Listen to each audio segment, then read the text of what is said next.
Tell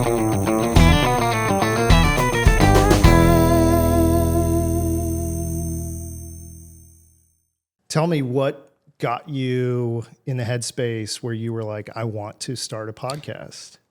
I felt as though, and we've talked about some of this before, but I felt as though there's a lot of men out there that are struggling, and there's not a lot of, at least in what I've seen, there's not a lot of young male voices in the therapy space that understand the new generation, but also have some insight into like how to get over and overcome some of these problems that a lot of the young generation are facing. There's a lot of older therapists out there. I'm sure there's younger ones as well, but I just haven't seen as many. And I just felt as though the younger generation could use, maybe some guidance in some way. And I felt as though a lot of the conversations that we have, a lot of the things I've learned along the way, I think could be useful to a lot of people out there. So, I don't think it's any secret that young men today are struggling. The world is a tough place to live in right now. And I just think if I could provide some sort of resource for people to maybe think about things differently, understand how they could help themselves or help people around them, Sure. I think it could be beneficial. And it's not just men out there. I think a lot of women are struggling as well. There's no doubt about that. And I think a lot of women have problems with men as well and how men are showing up in this world. And, there's a lot of other problems as well for women. I don't want to neglect that piece of it. But I think, with the whole Me Too movement, like there's a lot of issues between men and women. And I really just want to dedicate this podcast to talking about just how men are showing up in the world. So whether it's from a woman's point of view Sure. or a man's point of view, Yeah. or any gender in between, I just think, the world's an interesting place, and I want an opportunity to talk about what it means to be a man today from all different perspectives. Yeah. A couple of things that come to mind when you start talking about that. One is you mentioned like these younger guys, this younger generation, and having a somewhat of a lifeline, in terms of a podcast, or you see guys like Jordan Peterson, guys that appeal to younger guys with this sort of life experience or wisdom that comes from life experience. Do you feel like there's a sweet spot in terms of age and who you appeal to?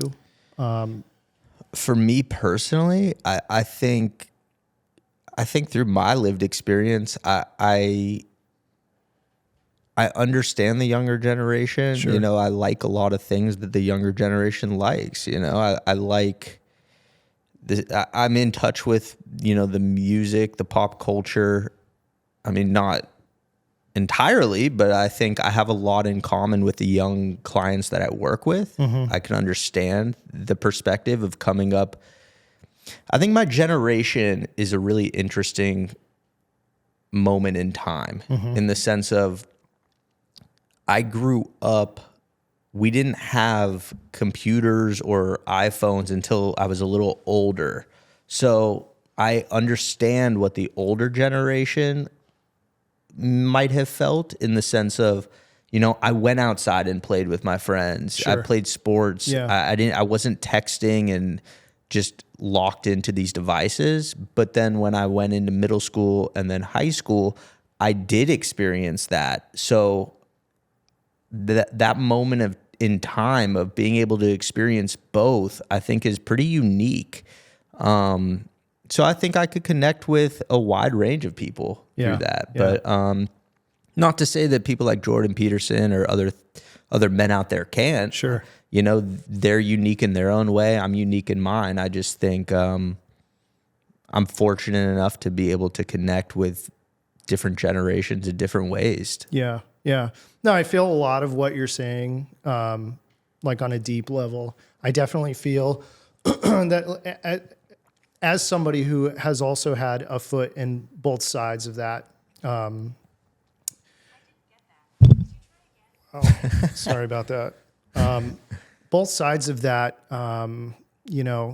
perspective, where you grew up like you, I grew up like you know, going outside and playing with my friends, you know, rollerblading, if you remember that. Yeah, for sure. You know, riding our bikes, going around the block and riding a Burger King and stuff like that. And the adventure piece. But then also young enough to see this whole new paradigm sort of start up and change everything. I mean, literally everything is hinged to the internet these days. And I feel like this younger generation, in a sense, it's like, you know, they've never seen this disconnected life, this life disconnected from the internet. Yeah. How has that shown up in places, or in your therapeutic practice? Have you seen that a lot? For sure. I think kids today or even young men that, you know, are of age. So, you know, we're talking kids through the age of maybe like 30, or a lot of them are struggling because they experience this instant gratification. Sure. You know, you mentioned the adventure piece that really stuck out to me. Like I can't speak for everyone, but what I see a lot of in the work is a lot of these guys are just experiencing escapism through devices. Yeah. Not as much adventure, real world adventure. Sure. You know, not going out and doing fun things or exploring. Right. You know, the exploration is by and large digital exploration. Sure. And I mean, that leads into another conversation of what that looks like, digital exploration. Right. A lot of that is dangerous in different ways. Not to mention, like, you know, physical exploration can be dangerous too. You know, you go on the wrong side of town maybe. Right. But digital exploration, you're getting instant access to so much information. A lot of it might be wrong. A lot of it might be harmful. A lot of it from a mental perspective, you know, like pornography, a lot of it changes the way you view sex or women or just the world in general. So I think it just that quick information could be so harmful in so many ways if it's not taken care of properly, if it's not treated with care, I guess. Yeah. I see. It's funny you say that digital exploration. You know, I see kids these days, my son included, like attracted to watching other kids playing with toys. And it's the strangest like phenomenon, you know, being somebody who did experience life before the internet, you know, and seeing these things. It's like we are sort of at this cusp of like an age of ideas, kids stuck in their head. It's like, I can't play with toys. I'm going to watch other kids play with toys and sort of imagine what that would be like if I was them, you know? Yeah, for sure. I see. It's interesting the way you said that, kind of like stuck in thought. Right. And that leads to another part of the work that we do. I see so many of these guys struggling with being lost in their thought, but no action. Sure. Yeah. And it's so interesting that so many people think that, you know, positive thoughts and feelings will come and then I'll act on it, right? So I'll be motivated and then I'll go to the gym. Sure. And it's just, what if that motivation doesn't come? Right. You know, in my experience, action yields positive thoughts and feelings, you know? So the more I go to the gym, the better I will feel and the more motivated I will become. So in my experience, the action comes first and then the thoughts and feelings. Yeah. But so many of the men that we work with, they're lost in these thoughts and it's a negative loop. Right. And it is just breeding in action. Sure. Yeah, totally. I wanted to circle back to one of the first things you said, problems with the way that men show up, you know? And I think it's fascinating that in spite of all of this progress that we've made as a human race, in this era of modernity, that we've got this sort of archetypal or prototype of a man who can't show emotion still, and in my work, I've seen it, in spite of the fact that this is an era of, sharing feelings, and I still see these inhibited, constricted young men show up with this bravado and this shell. And we've talked about it some before, and how restrictive that can be and how incongruent. That's the best word for it. Yeah. I mean, you're completely misaligned. It's like you are betraying yourself, and how you feel for the sake of, again, this idea of looking like a man. How has that shown up for you? I mean, that's my life. That was my life. And Yeah. that's honestly why you and I connected so think quickly so. was because we saw each other and was like, oh, you played that character for a long time? Oh, yeah. me too. Yeah. Just in different ways, which was Yeah. interesting. But we ended up kind of at the same point. I found myself, for my whole life doing that. I grew up with a lot of women, with 2 sisters and 3 female cousins that grew up like right down the street. So it was always me and the 5 girls. And that made me more sensitive. Sure. And as a young boy, sensitivity is not really a gift. Yeah. And playing sports growing up, if I ever got hurt and cried, it was a weakness. Sure. Right. So Sure. I grew up trying to mask who I was and these sensitivities, and I couldn't express that I was hurt, whether emotionally or physically. It was like, man up. And I've gotten really good at playing characters that other people might respect or find to be appealing, but it's all just bullshit, and it's not really who I am.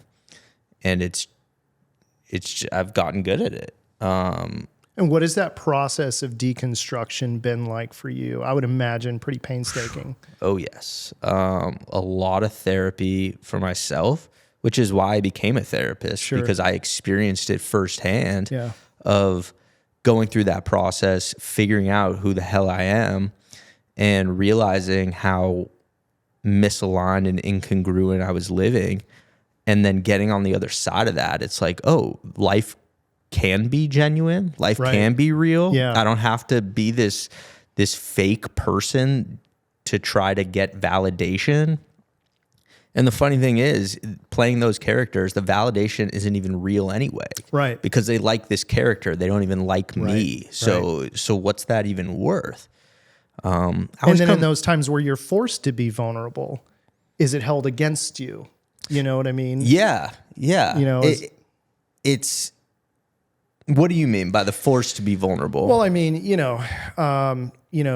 young man suffers profound loss and cries in front of his girlfriend, right? Because let's face it, like, it's not just young men who are forced into this, choreographed version of reality, but the young women who have to accept that is just, well, boys will be boys, right? And I suffered a very similar path, and I say suffer purposely because it was immensely painful. Well into my 30s, and still some to this day, right? And you see it come up, and it's just like, ooh, it's still there. It's very much still there. But I think, to my point, is that young women are forced to kind of play along with this role as well. For sure. Yeah. For sure. I think in college, it's interesting. I was seeing a lot of my friends, guy friends, hooking up with a lot of women, and it never felt really fulfilling to me to sleep around like that and just hook up with everybody. Sure. But it felt so disingenuous, but that's what everyone else was doing. So I felt obligated to lean into that. But then you see how the women lean into that as well, Right. and then get upset when guys are players, rightfully so, but it just, guys might be players because of deep-rooted insecurity that Sure. if I'm not this player, then I'm less of a man. Sure. So then women get thrust into these positions as well, and everyone is playing a role in a certain way. Yeah, and it feels like it's just a cyclical pattern Yeah. of behavior reinforced by rewards or the lack of rewards, right? I can't tell you how many young men that I've talked to who have talked about, going back to that forced vulnerability or a scenario where, the emotions are shown for maybe the first time and it's held against them. Yeah. Right? Yeah. It's seen as a sign of weakness. Not to put the spotlight on women. I think that they're forced into this paradigm just as much as men are. But what has it been like to provide an emotionally corrective environment for you with these young guys who are able or enabled to show this vulnerability for the first time around a grown ass man? That's honestly my favorite work to do we've talked about it in depth a lot of like, come join us, like come to the light. Right. It's right. just be real. It's nice here. Right. You can just be honest. It's effortless. Yeah. It's not exhausting. Yeah. Like it is playing characters 24/7. My God. And that's what I'm convinced that's what leads to so much depression and anxiety and suicide for a lot of these men, is just playing characters that are just based on bullshit. Right. And of what we should be as men. And it's ironic because the more I lean into that, into who I really am, the less likely I am to cry at things or be emotionally unstable, I'll say. So it's like I'm still vulnerable, but I can be more regulated in my vulnerability. Sure. Yeah, because it's not foreign territory. Yeah, exactly. You're not walking out on the Arctic tundra for the first Exactly. time. Yeah. Exactly. Yeah. It's like it's practiced. Sure. So I'm able to do it more effectively. Right. And more regulated is probably the best way to say it. Yeah. Where I'm not just, I have a good cry once in a while, but I'm not just losing my shit. Sure. Yeah. Because I'm not in a pressure cooker just letting it build and build and build until I can't take it anymore. Which is something that I see, and I know you do too, in the work that we do. It's this pressure cooker build up. And ultimately, like for me, what I see is like a hopelessness, I think. This deep sort of heartache where it's like I am on some level unlovable because I don't meet up with this template that's been handed to me and reinforced for generations. Yeah. Men don't cry. Men can't feel. Men can't be creatives, Yeah, I think it's an interesting point in time also because so much of men's role is as a provider by stereotypical points of view. And we're in an interesting point in time where, it used to be like hunter-gatherers, right? And men are biologically more hunter able, right? Sure. Just with the testosterone, we're just built stronger for the most part, right? I mean, there's exceptions. Easy. Yeah, I know. Yes. I'm not trying to get canceled on episode 1 here. But from a biological standpoint, like we were more likely to be the hunters. Sure. And that was our role. Well, as we evolve, hunting today looks like going out and earning a living, right? Sure. Well, now women are totally able to go out and hunt now. They could do their own hunting, right? which is great. I believe that. I believe that that is how it should. Anyone should be able to have the same opportunities, go out and hunt, go out and do whatever you feel. But the problem, I think, for so many of these men is we found purpose historically in doing the hunting. And now that's not our only role anymore. And it's like, how do I step into this other role without being emasculated, right? What if I want to be a gatherer? Yeah. What if I want to be a house husband? Yeah. But now everyone looks at me like, you know, I'm a freeloader or a piece of shit or, you know, or I'm just not a man. Yeah. Yeah. And it's just, it's a difficult point in time, I think. Yeah.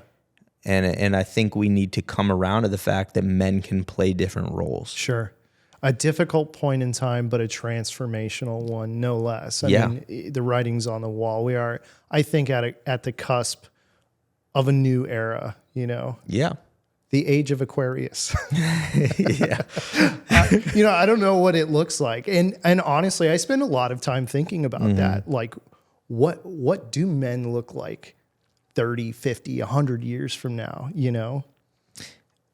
It's hard to say, I think. Well, definitely it's hard to say for sure. But I think where my mind just went was back to I might have these roles that I might want to play that aren't the norm or haven't been the norm. Sure. But at the same time, I still need to honor that primitive side of myself too, that it, you know, has testosterone and wants to fuck and you know what I mean? So it's both. It's all. But I think it is an interesting point in time. Like, how do you have one without the other?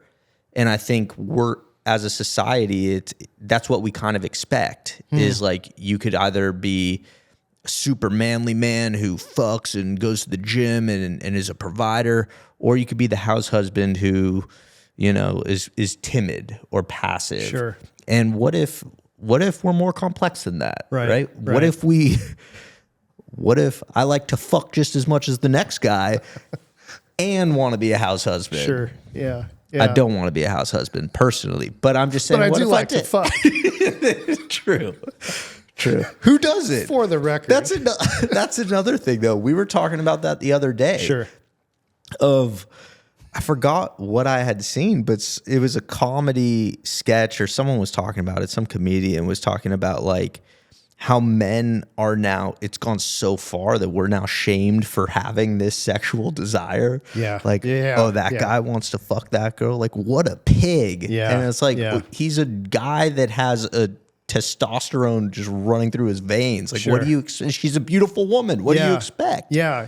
And I feel like, you know, there's a lot of that. And, you know, obviously I'm not going to be the one who says that none of it is warranted because for sure, I mean, historically, you know, look at the way that we've shown up.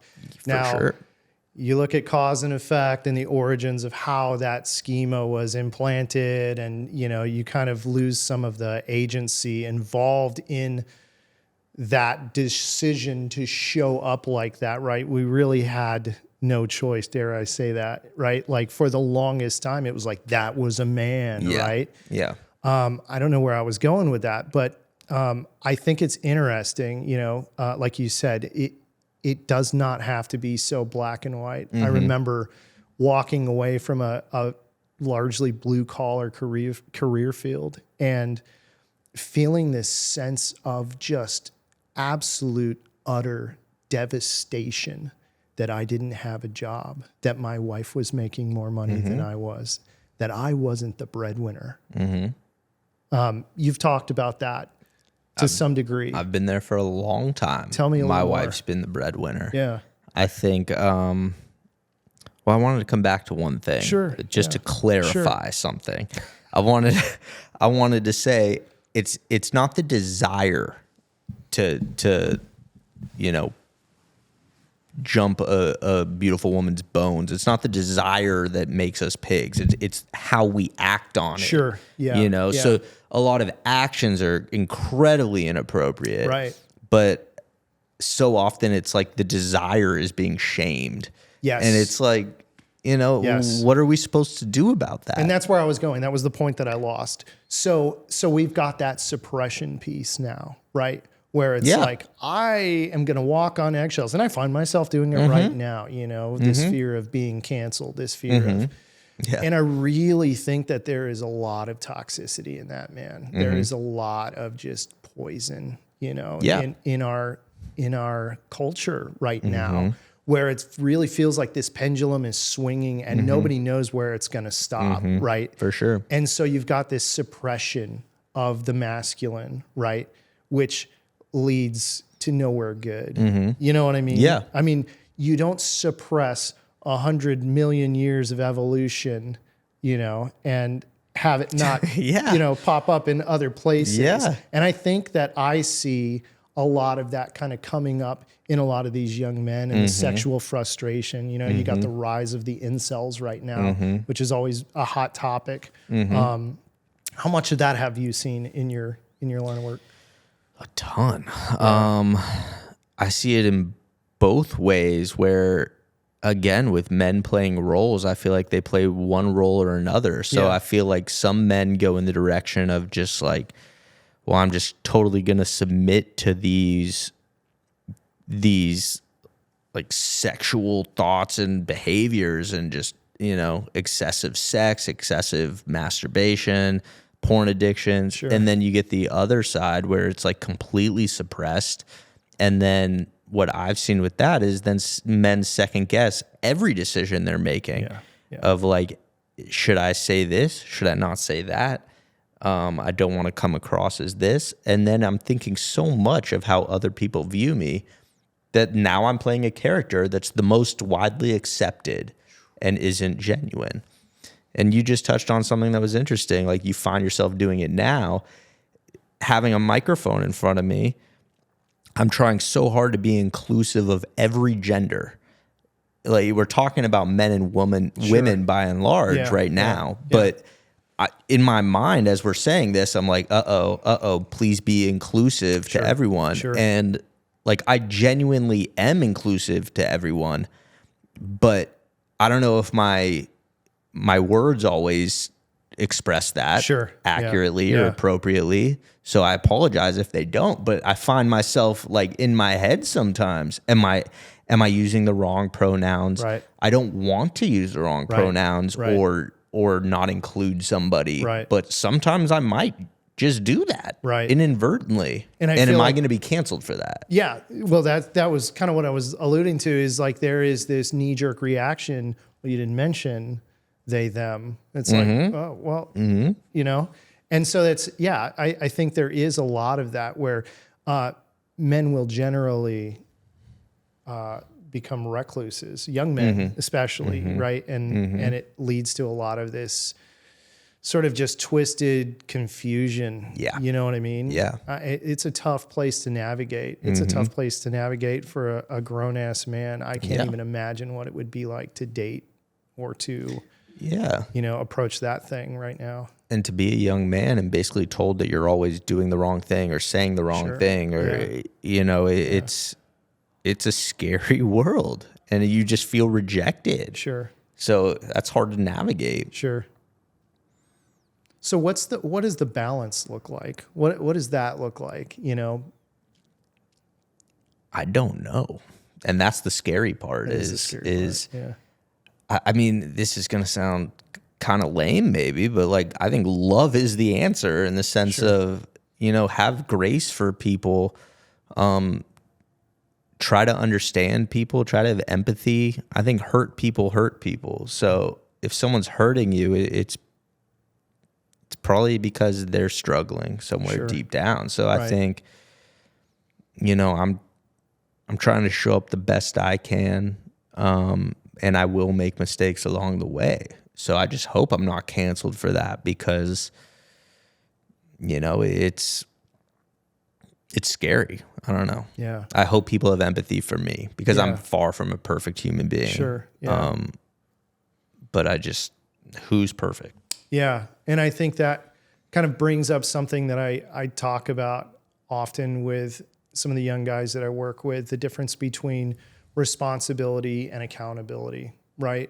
with responsibility being, I am the cause. I am the origin of this perspective, right? I am the origin of how I'm showing up. This is all coming from me. And it's like, you work for 6 months in the mental health field, you find out that's bullshit, complete bullshit, right? Yeah. Like it's almost all pathological. You can trace it all the way back. It's like do a root cause analysis on this thing, right? And it doesn't stop with the previous generation because somebody laid it on them as well. For sure. So there's this like progressive changing of the guard and changing of these parameters that were once acceptable and are now faux pas or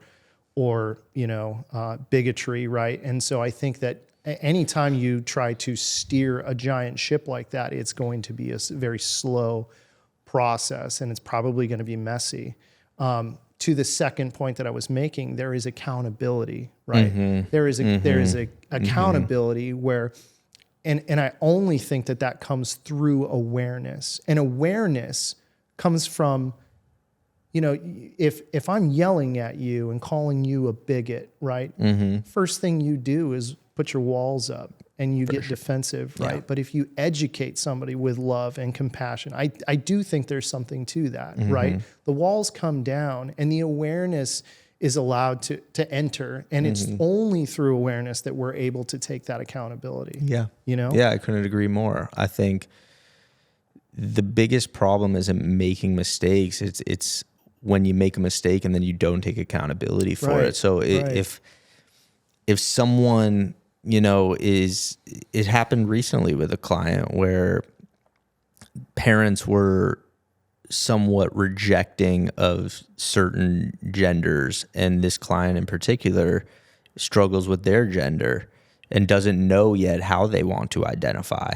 So when the parents, say some insensitive comments, and then the client then says, hey, that wasn't really cool, this was offensive, and then the parent says, well, that's just how I was raised.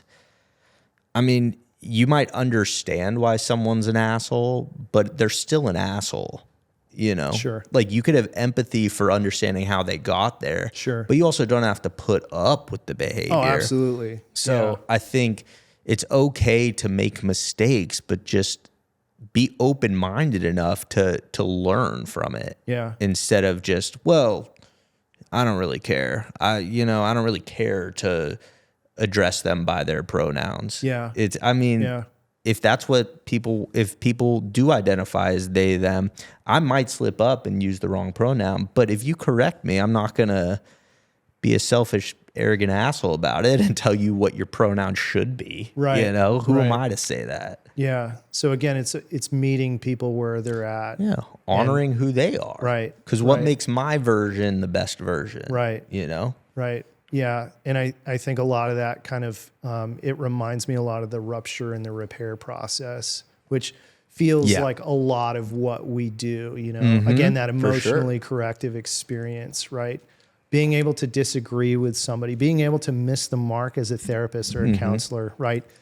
And then circle back around and say, wow, I really missed you there, man. And I'm sorry. Tell me how I can meet you better. It's funny you say that because that's when I personally have found the most connection in my work. Sure. Where when I find myself trying to be the perfect therapist, saying the right things, it's like that's not fully authentic. Right. But when I own a mistake or the clients see that, it's modeling. Right. Clients see that and they're like, oh, I don't have to be perfect either. Right. My therapist, who's supposed to have it all together, just admit it. Yeah. It's like we're human too. Right. But when we own that, right, it gives them permission to own that. Yeah. Yeah. And it's a beautiful process. I agree. I think some of the most worthwhile work is done in that realm, where you can come in and you can make that repair and show them that, I am a human. I am a human being, and you can be a human being too. And you could admit, right, on some level, if you've been missing the mark, and it sort of allows this kind of acceptance or this accountability or the awareness, right, again, to kind of open up and come in. You mentioned authenticity. And I think as somebody new in the field myself, I think I was really fixated on that left brain. Which modality am I going to use here? What intervention am I going to throw at this kid? And the whole time he's talking to me, I'm thinking about this, like how am I going to, I'm going to have a gotcha moment here sooner or later. I'm going to say something really wise, you know what I mean? And how obstructive that can get to the process itself. Man. I mean, it's fun. I mean, we need to practice what we tell clients to practice, like mindfulness and just being present and not in our own heads about what the right answer is. Yeah. And we're human. We're going to have those moments for sure where we do get in our heads and because we want to do a good job. Sure.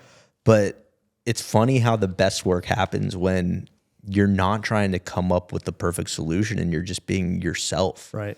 I'm a true believer that, relationship in therapy is the foundation of everything. And just that provides the ability for results to happen. Yeah. Without that, I mean, you might have all the best interventions in the world, but none of it's going to matter. Right. I think true, genuine relationship and connection is really, that allows us to do the repair. Yeah. The real repair. Yeah. To see them fully, genuinely. Yeah. But if we're not being genuine, it's hard for them to be genuine. Totally. 100%. I think people have this idea, I know I did, getting into therapy, that I was going to be this purveyor of wisdom and that I was going to be this, sort of left brain, very calculated, almost scientifically rigid with the way that I'm analyzing what this person's saying and, revealing all these cognitive distortions. And like what I've found is this process has been something that I've been doing intuitively my whole life on some level.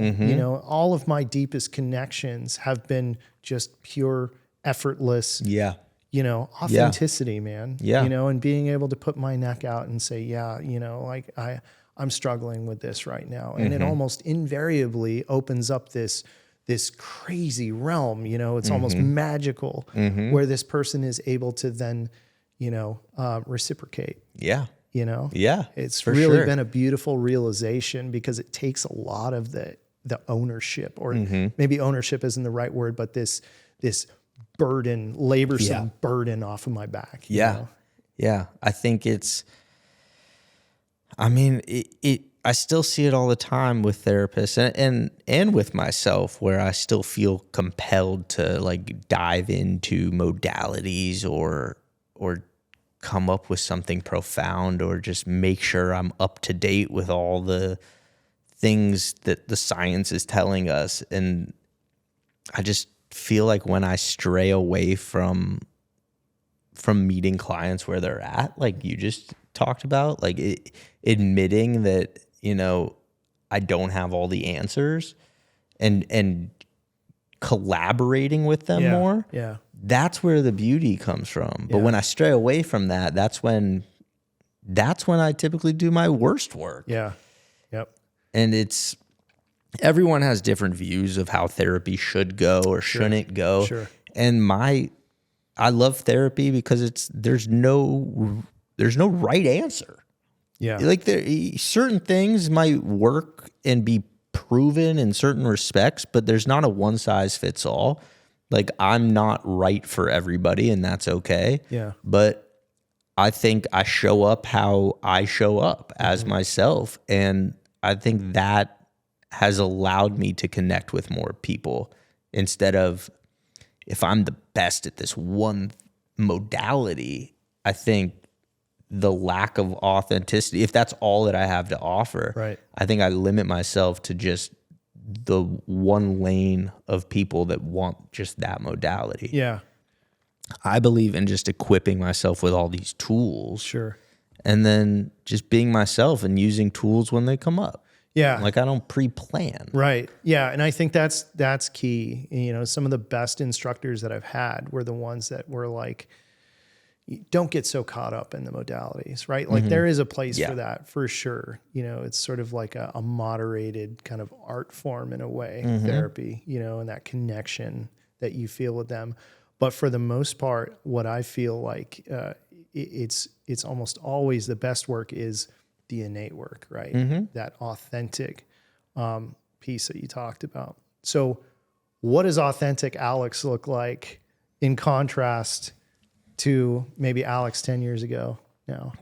Truthfully, I don't think you're ever fully there. Yeah. Like, I'm still discovering things. We were talking today about how I was removing another layer of myself and exploring certain things that I still haven't even explored to this day. So I think you're always growing and trying to figure out, who am I and what's my authentic self. I don't think you're ever done. For sure, I am more authentic today than I was 10 years ago. I think I lean into my sensitivity more now. I kind of use it as a superpower as opposed to, being ashamed of it. I think I speak my mind more. I show up and just don't. I'm not trying to please everyone else. Yeah. I'm not trying to please everyone else. Yeah. There's peace in just letting go of other people's expectations. Yeah. So I just, I think, 10 years ago, I think I cared way too much about everyone else's, not just opinions, but what they wanted from me. Mm-hmm. So my decisions were in line with that. Yeah. Were in line with, am I fulfilling their needs right now? Mm-hmm. And there's still some people pleaser in me. Sure. But I think I've done a lot of work in that regard. I have boundaries now. Yeah. What a concept. Yeah. Right. Yeah. Yeah, man. I definitely feel like the process of sitting with clients, there's so much on the table. There's so much to be gained from that process that I just didn't realize, It's like I learn something from each client I sit with, my own pinch points when I come up against maybe some profound grief that this person is feeling. And I realize I am, I'm really searching for a solution to bring this person, you know what I mean? Rather than sitting with that person and showing them that you are there, and that you're there to contain that with them. I think that's a testament, though, to like you so desperately want to solve someone's problems because you care. Right. You want to come up with the solution for them. Right. And it's hard to admit sometimes that we don't have it. It's scary as a therapist to not know. Yeah. But I think there's freedom in that. Absolutely. But I think, yeah, but it's funny the way you said that. It just got me thinking about just this desire to, you see these people struggling. It's like you so desperately want to just show them the light and just get them to see what they don't see about themselves. Sure. And people aren't ready to see it until they're ready to see it. Yeah, I mean, it's a great point, man. It's like once you have tasted that freedom, in my own journey, it was quite literally the depths of hell, all the way up to being actively suicidal at one point, and witnessing your brain's plasticity and witnessing your own freedom, I think ignites something in someone, a therapist or anybody who's doing this inner work.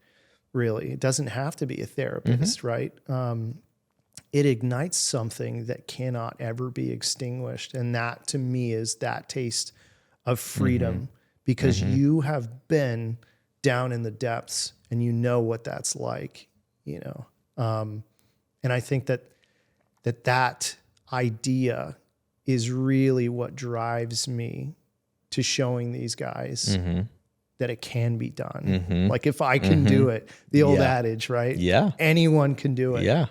So, yeah. And that contrast is what makes happiness, I think, without going to those depths of hell and coming out the other side, without the despair and the depression and the struggle, there's no reference point. Right. So it's like we need that struggle to feel happy on the other end because we know how hard it was to get to the other end. Yeah. Right. To get through that. Right. So the struggle is what makes the positivity. Right. Yeah. It's like you see it with, people that grow up super wealthy, right? They don't have that point of reference of struggle. So it's like you kind of create your own problems because you don't know, you have no frame of reference. Right. So no contrast. Yeah. So having to go through the depths of hell and getting through it and learning something from it, that's what makes happiness, in my opinion. Yeah. Yeah. Is the contrast. Yeah. Every rose has its thorns. And yeah. Yeah. No, I agree. The beauty is the struggle. Right. Right. What more cliches could we throw? All right. Well, thank you for joining me. Yeah.